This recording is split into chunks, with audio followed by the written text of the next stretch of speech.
Whenever controversies surround Rufai Oseni, the outspoken and fearless broadcaster on Arise Television, one recurring argument often resurfaces in public discourse: the claim that Rufai Oseni is not a journalist. Critics are quick to emphasize that he lacks a formal academic background in journalism, having originally trained in animal anatomy.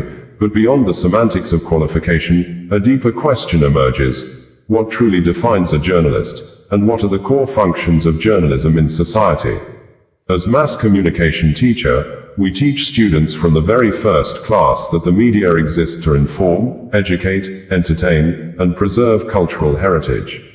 Journalists also play the crucial roles of agenda setting and acting as watchdogs, holding public officials accountable and amplifying the voices of the governed. The media's capacity to shape national conversations is immense. By highlighting specific issues and giving them prominence, journalists help raise awareness and influence public perception.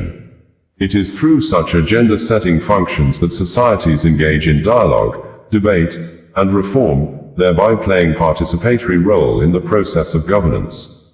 When examined through this functional lens, it becomes clear that Rufai Oseni has consistently fulfilled these journalistic responsibilities over the years. His incisive questioning, fearless commentary, and commitment to public accountability have made him one of the most recognizable broadcast personalities in contemporary Nigerian media. A notable example is his now famous exchange with the Minister of Works, Engineer Dave Umahi, on Arise Television. Before that encounter, few Nigerians had publicly interrogated the cost per kilometer of road construction projects executed by government agencies. While the minister initially dismissed Rufai's question as elementary, the issue soon gained traction nationally. In fact, subsequent clarifications by Umahi, and even a public response by Oyo State Governor, Seyi Makinde, demonstrated that Oseni's line of questioning had forced an important accountability conversation into the mainstream. Through this singular act, Rufai did what the media are mandated to do: hold power accountable, enlighten the public, and stimulate civic engagement. It is true that a formal qualification, such as a diploma or degree in journalism, is generally considered a prerequisite for professional practice.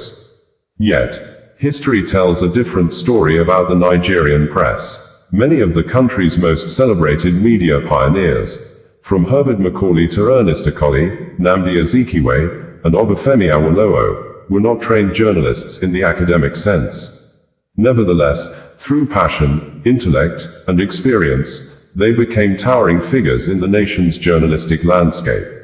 In the decades that followed, major Nigerian newspapers like The Guardian, The Punch, The Tribune, and the defunct National Concord were edited by professionals whose backgrounds spanned literature, political science, law, and the humanities, not necessarily journalism. What mattered was their adherence to journalistic ethics and commitment to truth. Today, journalism is evolving faster than ever.